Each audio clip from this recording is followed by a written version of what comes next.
Fala, galerinha! Meu nome é Thiago Vasconcelos e a gente vai começar mais um conteúdo de geografia aqui para vocês, tá? Deixa eu só lembrar para vocês. Pegue um livro, tá? Lembrando, primeiramente, a gente já faz isso. Pegue um livro, abra na página 30, que a gente vai da página 30 até a página 50 hoje com conteúdo novo. Esse vídeo foi gravado, né? Vocês já perceberam. Ele vai ficar disponível para vocês de 8 horas da manhã até 5 horas da tarde. Vou mandar daqui a pouco para vocês uma atividade e aí vocês respondem e me mandam no privado, ok? Como a gente fez semana passada, tudo bem. Então vamos começar a aula.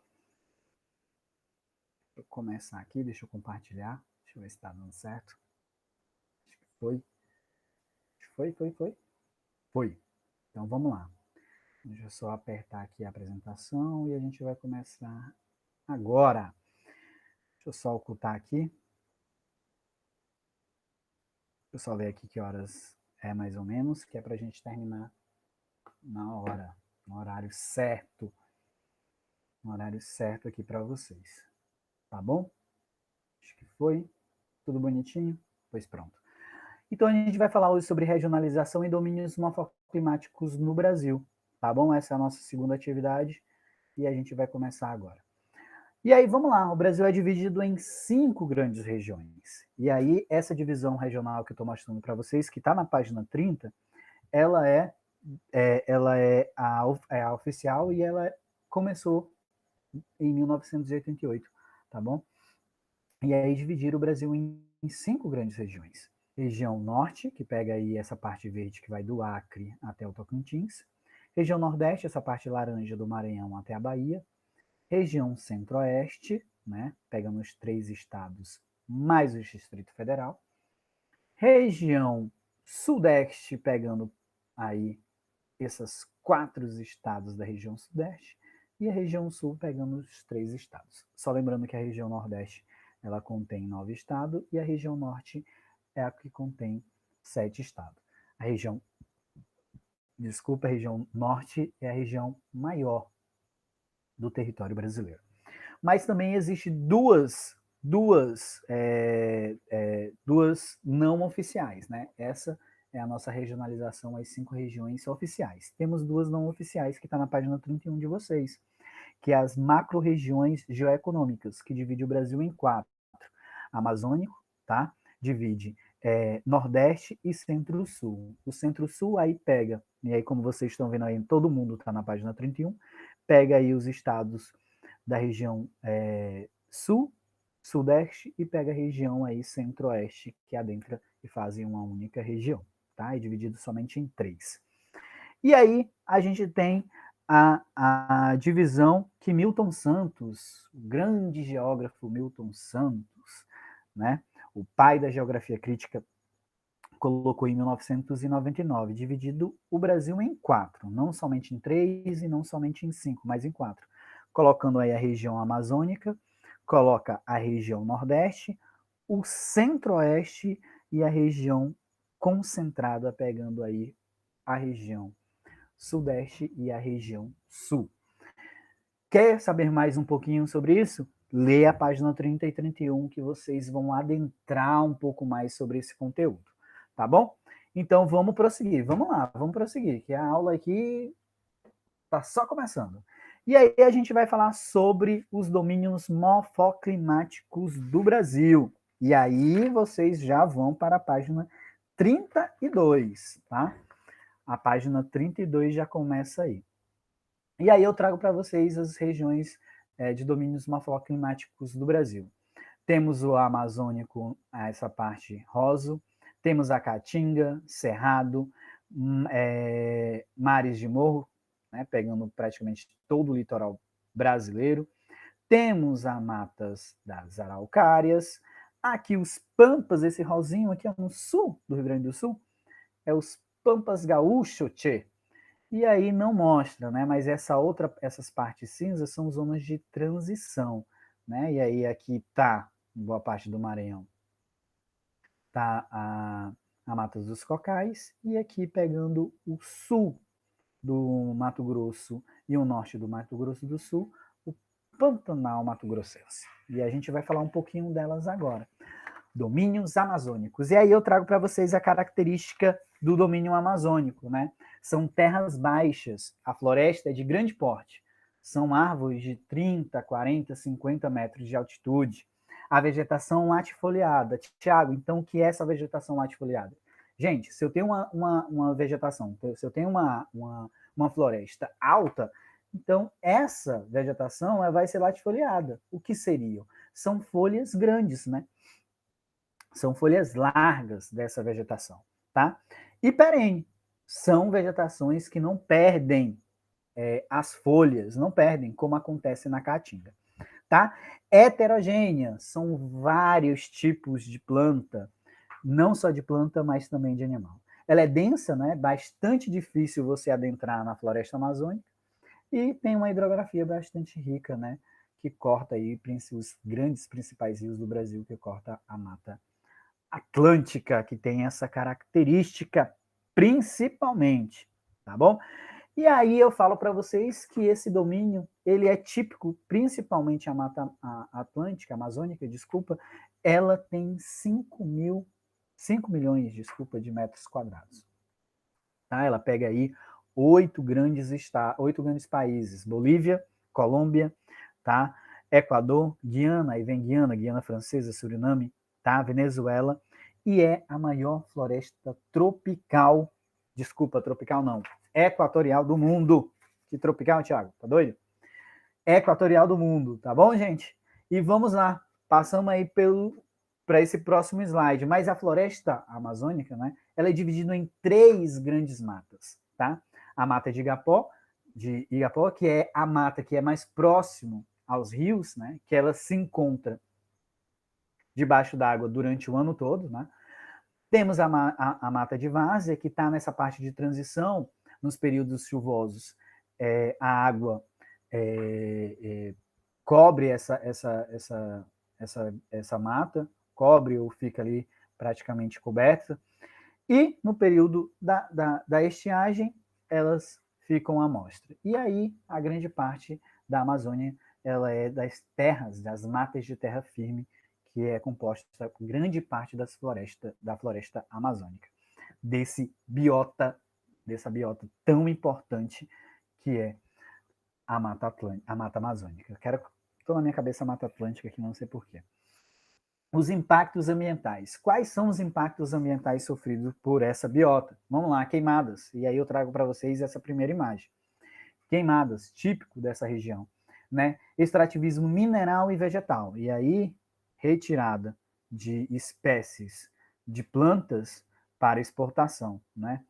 E aí, a retirada dessa vegetação para o minério, principalmente dessa região, pegando aí principalmente as terras indígenas com os tão conhecidos, tá, grileiros, que tem bastante nessa região, não só na na Amazônia, mas também tem no Cerrado e na Caatinga.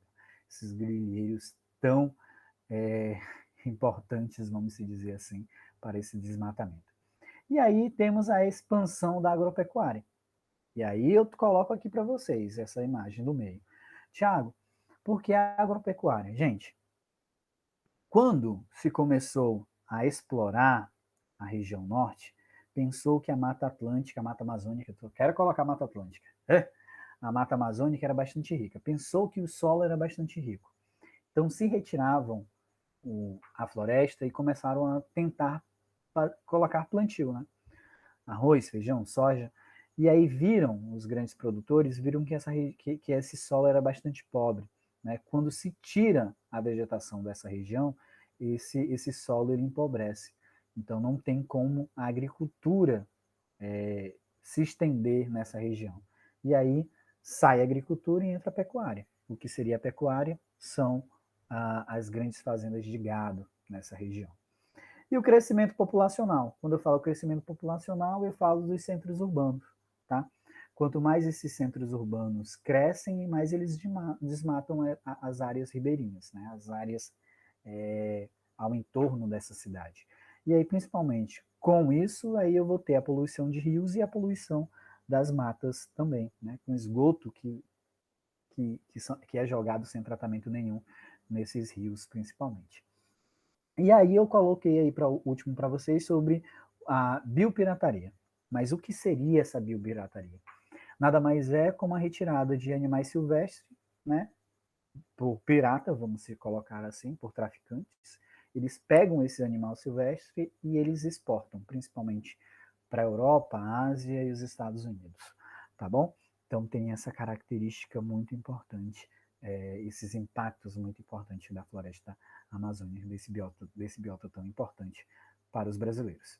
E aí a gente vem para o domínio do cerrado, e aí eu coloco para vocês aí essa mancha, não sei se vocês estão colocando, mas aqui é o mapa do Brasil, e aí essa mancha aí é o cerrado brasileiro, que pega Mato Grosso do Sul, Goiás, aqui é Minas Gerais, São Paulo, pegando aqui, pega um pedacinho aqui, ó, São Paulo pega um pedacinho do Paraná. E aí vem a Bahia, Tocantins, Piauí e pega aí desde o sul do Maranhão e sobe até chegar aí praticamente São Luís. Mas, Tiago, eu sei que Coelho Neto fica bem aqui e eu não vejo esse cerrado aqui. Gente, tem sim cerrado. Essa é uma zona de transição, né? Entre as matas dos cocais e o cerrado brasileiro. Então, essa é a zona de transição que pega principalmente aí Coelho Neto, que está nessa faixa aí. Mas eu ainda vou falar um pouquinho de Coelho Neto, um pouquinho mais depois. Tá bom? E aí, quais são as características dessa minha biota, né? Tá? Então, ela ocupa principalmente 20% do território brasileiro, se encontra em 11 estados. Ah, Thiago, mas não está aqui os 11 estados, não. Eu contei aqui e não deu 11. Gente, mas o Cerrado ele só não encontra aqui no centro do Brasil, vamos dizer assim, centro, norte, nordeste, né? Nordeste. Ele também pega um pedacinho aqui de Roraima, Rondônia, pega um pedacinho de Rondônia aqui, ó. O norte de Rondônia pega um pouco. O norte aqui do Pará também pega um pouco dessa vegetação, tá? Desse cerrado brasileiro. Então, todos esses, mas esses dois pegam um pedacinho aí do estado do Amazonas também, tá? Então, esses 11 estados. Vegetação de baixa altitude, né? Comparado à mata amazônica, é totalmente diferente, tá? Lá a gente tem árvores de 30, 40 metros, e aqui a gente não vai ter árvores com essa altura, não, tá? Os troncos são retorcidos, e aí eu quero que vocês prestem atenção na página 32 de vocês. E aí é porque a minha imagem não está muito boa, mas a imagem do livro está muito boa. A página 32, ele dá uma árvore aí típica do Cerrado brasileiro, que tem um tronco bastante retorcido. E os solos são bastante profundos e ácidos, tá? E o clima é semi-úmido dessa região. Vamos para frente.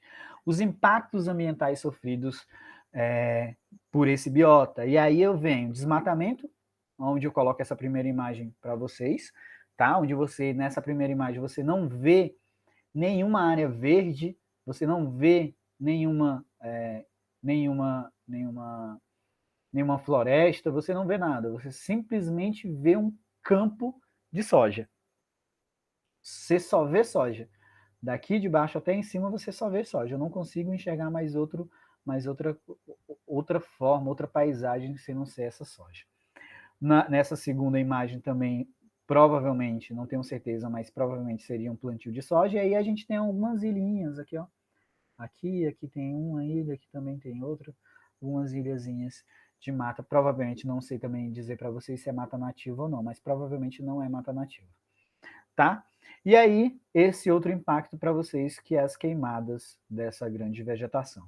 E aí, eu coloco que é a expansão do agronegócio, né? Principalmente a soja, colocando aí esses grandes produtores rurais, eles colocam a soja como principal, que é a soja, é um cargo-chefe para exportação, e 75% da mata original ela não existe mais. E aí eu trago para vocês, na próxima imagem, o que era e o que é o Cerrado brasileiro, né? E aí colocando aí o que era e o que é. Quase não existe cerrado no estado de Goiás, Mato Grosso do Sul. E o que existe mais, né, vamos dizer assim, com a vegetação mais um pouco preservada, mas não tanto, o estado do Piauí, Maranhão e da Bahia. Esses 3 estados do Nordeste, só começaram a perder a sua biodiversidade em relação ao cerrado depois que adentrou as grandes, né, os grandes fazendeiros aqui nessa região, as grandes fazendas, principalmente de soja para exportação, principalmente aqui no estado do Maranhão, estado do Piauí, tá? Pegando um pouquinho ali de Balsas, então tem bastante essa característica. Tá bom? Então vamos lá. Só voltar aqui um pouquinho, não sei se vocês sabem, mas pegando aqui um pouquinho o coelho neto, a gente tem essa característica também na retirada dessa vegetação, não só do cerrado, mas também da mata dos cocais, né? Quando a gente está chegando em coelho neto, você olha para um lado e para um outro, você vê aquela fazenda de soja de um lado e do outro, né? Aquela plantação de soja enorme que está pegando aí boa parte do território de Coelho Neto quando a gente está chegando próximo ao centro urbano, tá bom? Então tem essa característica. E aí a gente vai e fala sobre o domínio dos mares e morros, que vai desde aqui, ó, aqui é o mapa do Brasil, né? Desde bem aqui, Rio Grande do Norte, até o Rio Grande do Sul. E aí a gente vai para as principais características. A vegetação é com altura média, né, vamos dizer assim, vegetação diversificada e heterogênea, tá? Da mesma forma da mata amazônica. Né? Tem uma diversidade muito grande de plantas, vegetação, animais nessas áreas. E aí, como eu já falei para vocês, vai desde o Rio Grande do Sul até o Rio Grande do Norte. O clima tem a característica de clima quente e úmido, os solos são cristalinos e a vegetação é latifoliada tropical, típica, né? Próxima aí aos trópicos, próximo ao trópico de Capricórnio. Tem essa a característica aí da mata da vegetação de mares de morro, tá? Nos domínios de mares de morro, tem essa característica, tá bom?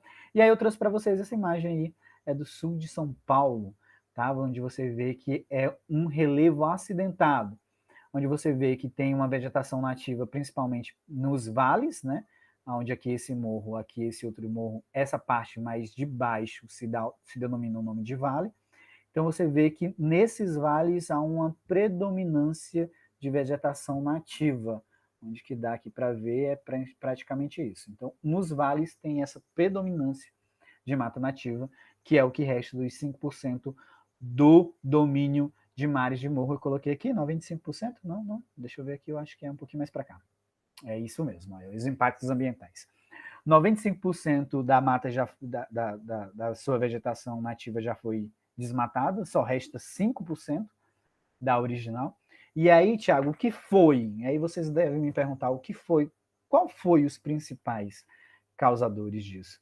Principalmente a agricultura, a pecuária, foi que desmataram essa região, a expansão dos centros urbanos, né? Onde as principais capitais do Brasil se ficam próximas ao litoral, onde tinha essa vegetação. A mineração também foi um grande principal que dizimou essa vegetação, e as hidrelétricas também. E aí eu trago para vocês em cima aí a mineração, e aí eu trago para vocês o estado aí de Minas Gerais, né, que retiram de uma grande quantidade, uma área muito grande, minérios de ferro, e aí essa área aqui é praticamente impossível você revitalizar, né? E aí vai demorar uns 30, 40, 50 anos para você revitalizar toda essa área novamente, tá bom? E aqui embaixo eu coloco para vocês a favela. Essa é uma favela, eu trouxe para vocês, eu acho que é essa do Alemão, tá? Trouxe essa característica para você ver que a expansão da urbanização, ela retira a vegetação nativa dessas áreas. E aí eu venho falar para vocês um pouco sobre a caatinga, né? Para mim, a principal, né, que está aqui mais próximo da gente, é a caatinga. E aí pega uma parte do estado do Maranhão, pega um pouquinho ali do norte, centro-norte do Maranhão, Piauí, pegando ali do meio norte para cima, praticamente não, né? Todo o estado do Ceará, Rio Grande do Norte, Paraíba, Pernambuco, Alagoas, Sergipe, Bahia, e pega o norte aqui do estado de Minas Gerais. E a gente vai falar sobre as principais características dessa dessa biota, né? E aí eu venho falando para vocês que é uma vegetação xerófila. Tiago, mas o que é uma vegetação xerófila? É uma vegetação típica de climas secos. Então ela tem espinhos, né? Ela perde essa vegetação, perde as folhas no período mais seco, né? Para não perder água. Então essa vegetação ela cai as folhas no período mais seco do ano, que vai ali desde setembro a dezembro, e aí ela se renasce, vamos dizer assim, nas outras épocas do ano, né, ficando verdinha, verdinha, verdinha. Tem uma biodiversidade rica e heterogênea, tá? A caatinga, ela não é pobre não, gente. E aí quem falar para vocês e algum professor chegar ou vocês dizer, não, a caatinga só tem seco, só tem miséria, na verdade isso não existe. Os solos são cristalinos, 70% do solo da caatinga são cristalinos. As chuvas, principalmente dessa região, são as chuvas orográficas, né? E 11% do território, e é praticamente 11% do território brasileiro. Tá? Toda essa região aí corresponde a 11% do território brasileiro, a caatinga. E deixa eu voltar para vocês. Aí vocês devem me perguntar, Thiago, mas o que é essa montanha aí? Não vamos te dizer montanha, mas sim um afloramento rochoso. Isso é um afloramento rochoso. Ou Enselbergs, tá? Essa foto aí, quem tirou foi o professor Jonas, da Universidade Federal de Pernambuco, tá? Ele estuda bastante a caatinga, bastante os afloramentos rochosos dessa região. E aí eu trago para vocês umas imagens. Aqui, essa primeira imagem é a Chapada Diamantina, né? Olha que lindo, né? Você vê aí todo verdinho. Essa é a Chapada Diamantina. Aqui também. Essa é uma segunda, começando aqui a Chapada Diamantina, ali no estado da Bahia. E aí eu trago para vocês essa terceira imagem, né, que é um cacto típico do Nordeste brasileiro, né? É uma planta que tem espinhos, né? Da mesma forma que eu trago para vocês aí essa outra imagem. Vocês estão vendo aí, perdeu toda a folha, a vegetação perdeu toda a folha, né? Caiu aqui, né? Está toda aqui no chão. Então perde toda essa folha aí nos meses de setembro a dezembro, né? Que são as chamadas unhas de gato, né? Típicas da caatinga nordestina. Tá, e os impactos ambientais sofridos pela caatinga? O desmatamento, principalmente, aí quero que vocês prestem atenção nessa última imagem, retirada dessa mata, principalmente para a fabricação de carvão, é isso que boa parte dessa população retira essa vegetação nativa a, para a fabricação de carvão, né? E aí eu trago outro tópico para vocês, é a desertificação, que é essa imagem aqui do meio. O que seria essa desertificação? Seria simplesmente a retirada dessa vegetação, né, aqui dessa área, e aí quando vem a chuva que cai nessa região, ela leva todo o nutriente. Levou todo o nutriente, esse solo fica pobre. E aí, a partir daqui, não tem para onde ir, né? Aqui não se dá para plantar, não se dá para fazer nada. Então, tem que ter uma revitalização, vamos dizer assim, dessas áreas que estão considerando aí desérticas. E aí tem no estado do Piauí, tem no estado da Paraíba, de Pernambuco, essa desertificação, principalmente da caatinga. Agropecuária, né, e principalmente a criação de gado e criação de cabras, principalmente nessas regiões, né, que são bastante típicas pelos ribeirinhos, tá? E a expansão dos centros urbanos, e a gente sabe muito bem disso. A expansão dos centros urbanos, a retirada dessa matéria-prima, a retirada dessa floresta, dessa região, tá? Os domínios de matas dos cocais. E aí eu trago para vocês, pegando aí, ó, estado do Piauí, Maranhão, Tocantins, e essa imagem aqui não mostra, mas a mata dos cocais também chega aqui, o estado do Ceará também. Tá, e aí as características da mata dos cocais, áreas de transição, né, que a gente sabe, é uma área de transição, deixa eu só voltar aqui, é uma área de transição da Mata Atlântica, tá aqui, da Mata Amazônica, desculpa, da Mata Amazônica, e da Caatinga.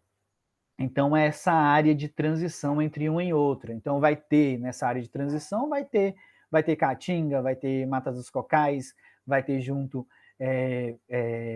árvores da Mata Amazônica. Então, vai estar tudo junto aqui nessa região. E aí é uma área de transição, aí pegando Piauí, Maranhão, Tocantins e também a esquecer aí a Bahia. Bahia também pega aqui, ó. Bahia também tem aqui um pouquinho de resquício dessa Mata dos Cocais, tá bom? E é um clima equatorial úmido, né? Um clima equatorial úmido e semiárido, vai dependendo da região. Se eu vou um pouquinho mais para o norte do Maranhão, eu vou ter esse clima mais úmido, né? Chegando ali um pouco mais para o estado do Pará. Se eu chego mais para o estado do Piauí, mais para o sul do Piauí, então eu vou ter esse semiárido, né? Com essa característica maior em relação à Caatinga. E é o principal aí o babaçu, né? E aí eu trouxe para vocês o babaçu, né? Aqui a carnaúba, principalmente aqui a área alagada, se é a carnaúba. Então, babaçu e a carnaúba, que é característica das áreas alagadas, tá? E aí a gente vai para os impactos ambientais. E aí eu venho falando sobre o desmatamento dessa região, né? A agricultura, né? Principalmente dessa região, a pecuária também, a expansão dos centros urbanos, quando a gente se refere aí ao estado do Maranhão, a expansão dos centros urbanos retiram essa vegetação nativa. E a poluição das nascentes, né, que acontece muito isso próximo aos babaçus, né? Então, muitas pessoas territorializam essas áreas, colocando casas, né, colocando centros urbanos, retirando toda essa vegetação, e aí a gente sabe que isso é uma área alagada, né? Onde o babaçu só se reproduz em área alagada. Então, há uma descaracterização dessa biota em algumas regiões, principalmente aí do Maranhão e do Piauí, tá bom? E aí o domínio do Pantanal. E aí que eu coloquei para vocês, né? Pegando aí principalmente o sul do Mato Grosso e pegando aí o norte o lado oeste, norte, oeste aí do Mato Grosso do Sul, tá? Então aí eu venho principais características. É um clima quente e úmido, são solos arenosos, né? É uma vegetação heterogênea, tá bom? Onde tem vários tipos de espécies. E aí eu tenho que caracterizar para vocês que é a maior área alagada do mundo, que é essa aí, os domínios do Pantanal. E ficam aí considerados nas zonas de transição, tá? Da mesma forma que é nas zonas de transição das matas dos cocais. Aí eu tenho um cerrado, aí eu tenho mata atlântica e eu tenho mata amazônica, também denominadas aí dos pantanais brasileiros, tá? E aí deixa eu ver se eu coloco aqui um pouquinho mais. Se eu tenho um pouquinho mais aqui para falar para vocês, eu acho que não. Acho que estou falando tudo mesmo, não estou esquecendo de nada não. É isso. Estou esquecendo de nada não. E aí os impactos ambientais dessa área, a gente sabe que ano passado teve uma queimada muito intensa nessa região, e aí desmatamento, agropecuária. Então, os agricultores, né, dessa região é uma das grandes regiões brasileiras que tem a pecuária como principal economia, a poluição das matas e dos rios. Então, muitos esgotos lixos chegam nessa área toda do Pantanal, né, vindo principalmente dos centros urbanos. E aí já falei sobre as queimadas, expansão dos centros urbanos, isso é óbvio, e assoreamento dos rios, né? Quando os rios assoram, né, tem esse assoreamento, né, que é simplesmente essa areia que sai das margens e adentram o interior do rio. E aí são esses os principais impactos ambientais dessa área. Domínio das padrarias, e aí pega aí a região sul, é os Pampas Gaúchos, tchê. principalmente aí no sul do país, principalmente no Rio Grande do Sul. E aí a gente vem aí, característica, é um clima subtropical, tá? É um relevo um pouco ondulado, então é praticamente lisinho, lisinho, e a vegetação é herbácea. O que seria essa vegetação herbácea, Thiago? Essa vegetação, são essas graminhas, ó. Essas graminhas. Vai ter aqui e acolá um arbusto, mas nada que descaracterize, não. Aqui e acolá um arbusto, uma arvorezinha perdida no meio do tempo, mas é praticamente isso, ó. É simplesmente um tapete. São essas graminhas que tem praticamente na região sul. E o clima é subtropical, né? Que é influenciado principalmente aí da massa de ar polar que vem aí do sul da América do Sul. Tá bom? Vamos lá. E aí os impactos nessa região, né? O desmatamento, que a gente sabe, né? Principalmente para o plantio de arroz, que é muito rico, muito importante para o país, principalmente todo arroz consumido no país vem dessa região.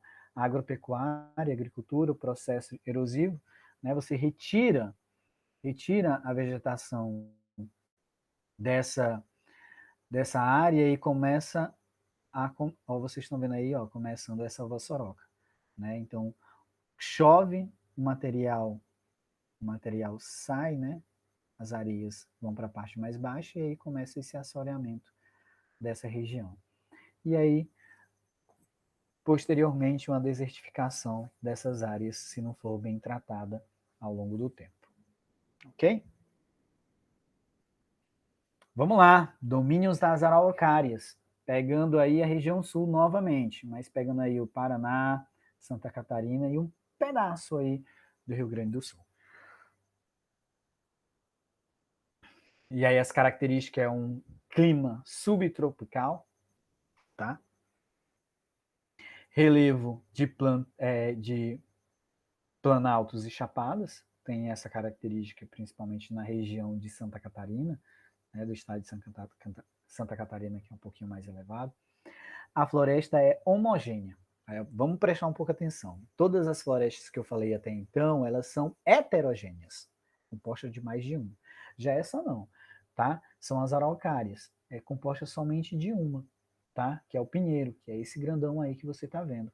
Então esse é o pinheiro, tá? É composta principalmente por ela, tá? E uma floresta tropical do país. É a única floresta tropical do país que ela fica abaixo do Trópico de Capricórnio, tá? Trópico de Capricórnio que pega aí, que corta aí o sul do estado de São Paulo e corta aí o Paraná, tá bom? É a única floresta tropical do país. E aí os impactos ambientais dessa região. Aí eu venho falando para vocês. Extração de madeira, tá? Que ela que o pinheiro é derrubado principalmente para a construção de imóveis, né, e na construção civil, a expansão da agricultura e da pecuária, tá? Então essa região é retirada, essas florestas, para o plantio e para a criação de gado, expansão dos centros urbanos, e aí eu estou dizendo para vocês, né? São as capitais de Santa Catarina e do Paraná, né? Que é Curitiba e Florianópolis. Tá? E tem outras cidades, grandes outras cidades que ficam aí no meio.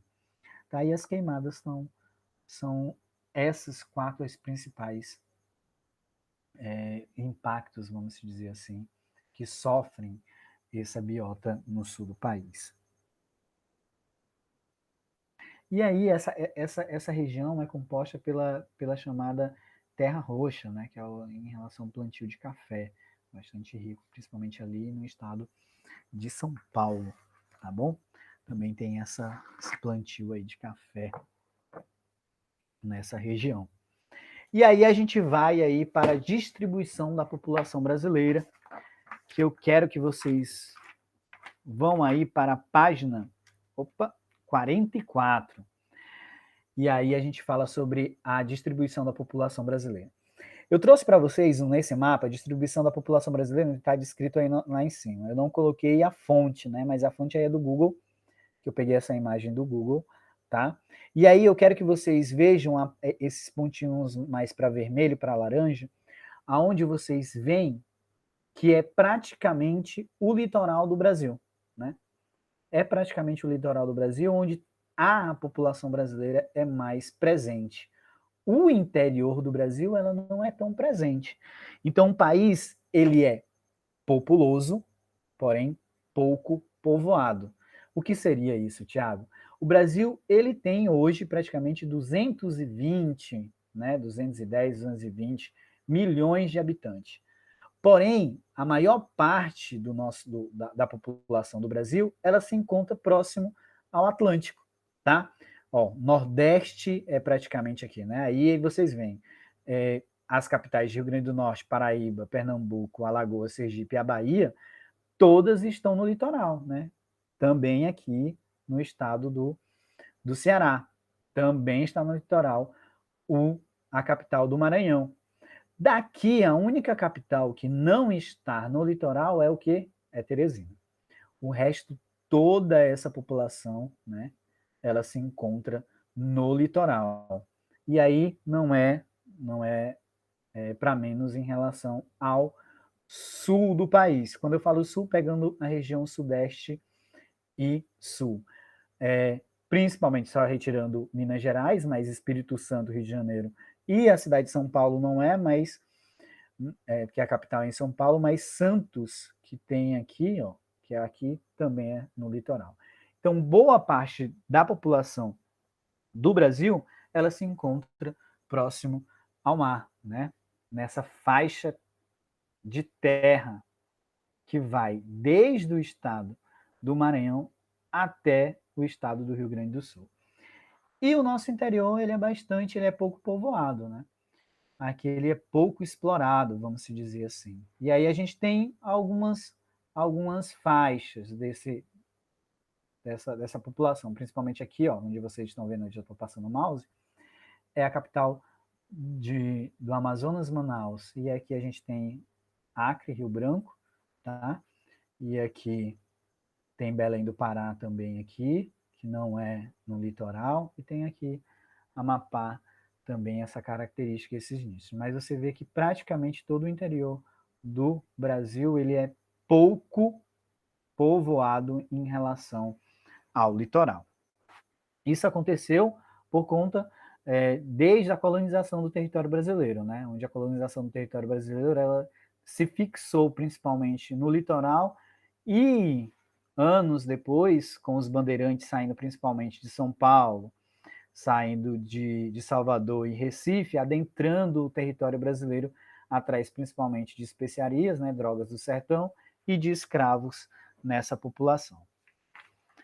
Tá? E é praticamente isso. E aí a gente pula aí eu coloco para vocês essa imagem.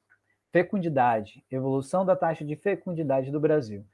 Aonde eu tenho em 1940 uma família com mais ou menos 7 pessoas.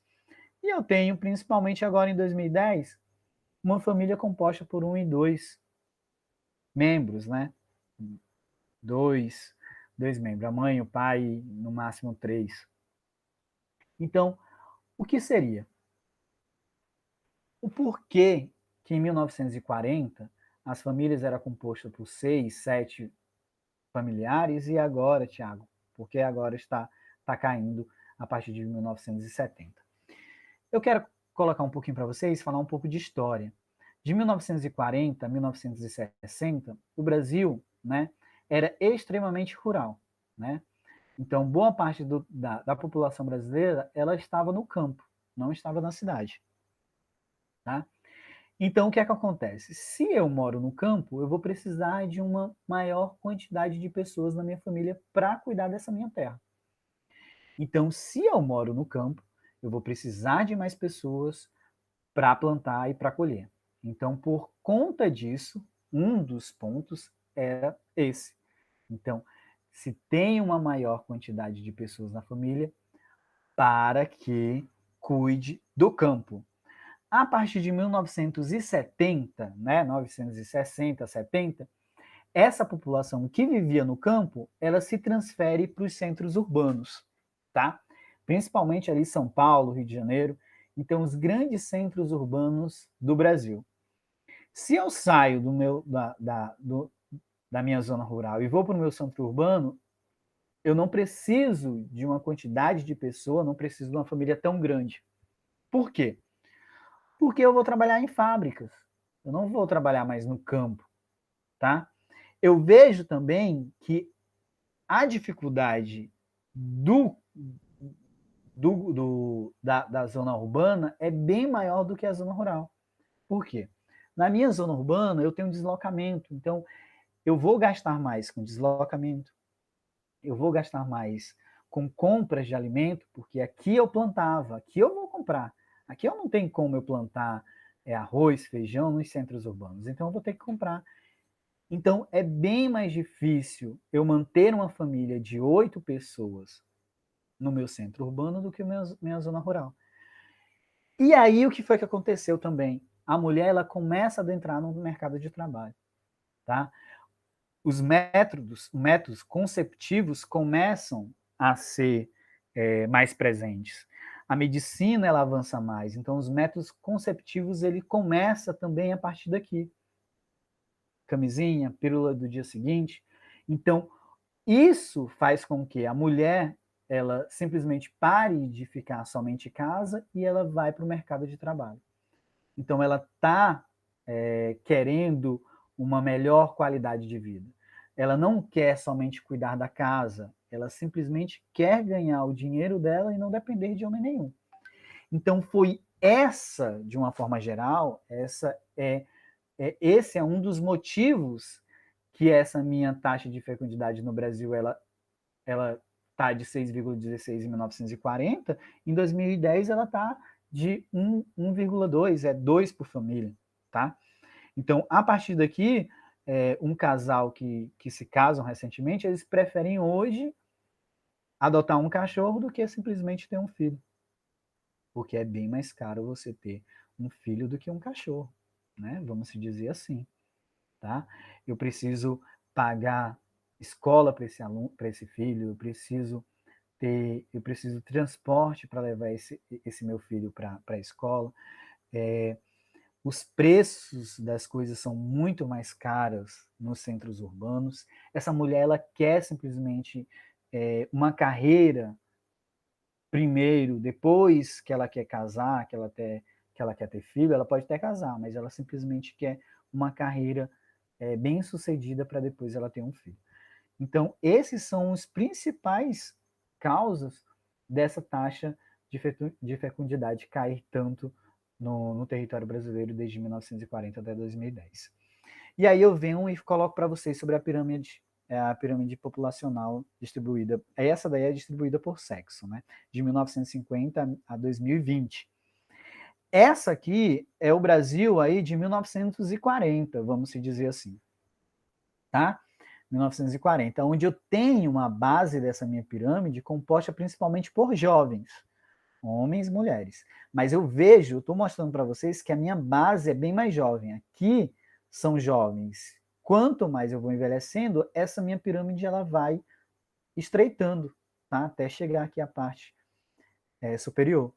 Então eu vejo que essa minha população brasileira, por volta de 1970, 1980, ela é composta principalmente por jovens, tá? Há pouquíssima quantidade de adultos e velhos nessa minha população brasileira. Então, aqui, ó, população de 1950, tá? Tá aqui em cima, bonitinho. Mas essa pirâmide, ela vai até 1950, 60, chegando um pouquinho 70.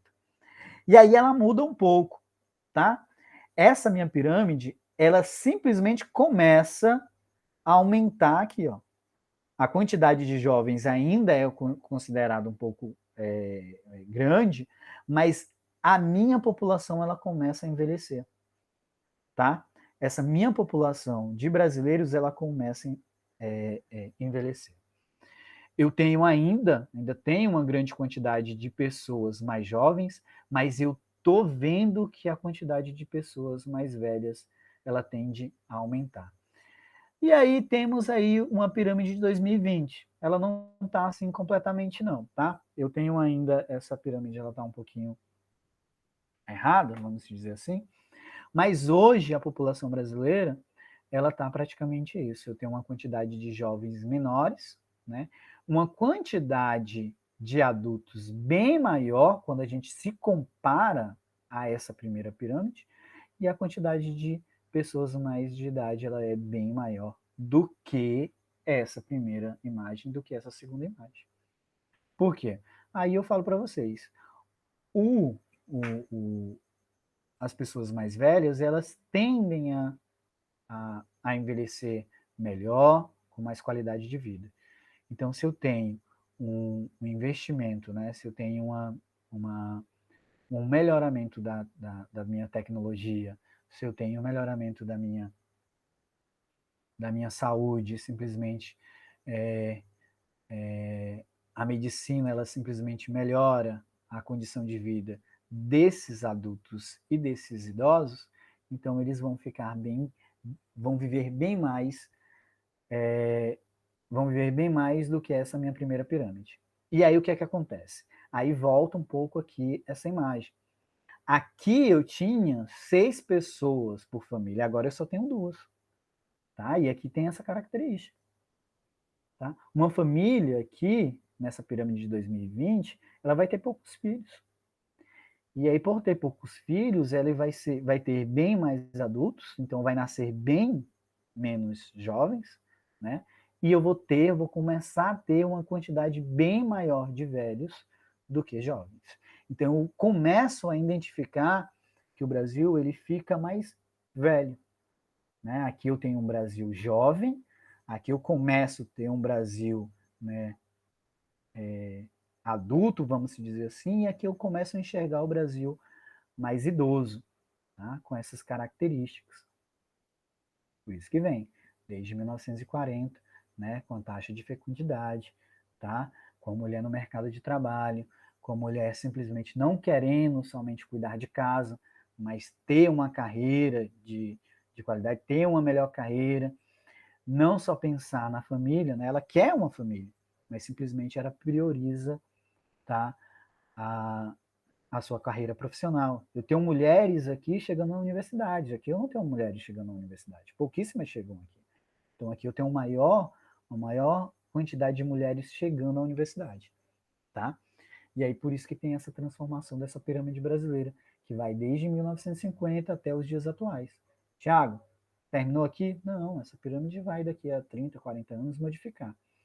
Ela vai ficar maior aqui no topo e vai ficar menor aqui na base, tá bom? E essa é uma pirâmide tipicamente de países desenvolvidos, tá? Aqui o Brasil ainda é uma pirâmide de país subdesenvolvido, onde a gente tem ainda uma grande quantidade de jovens, mas começa a ter uma quantidade boa de adultos e ainda começa a ter uma boa quantidade de pessoas idosas. Tá, gente? Então foi essa a minha aula de hoje. Então, espero que vocês tenham gostado, tá? Deixa eu parar bem aqui a apresentação. Espero que vocês tenham gostado. E é isso. Qualquer coisa, manda mensagem para mim no WhatsApp, tá? E eu vou ficar esperando vocês. Tchau, até mais. Boa aula, quer dizer, boa sorte e a gente tá junto. Vou só encerrar aqui. Tchau.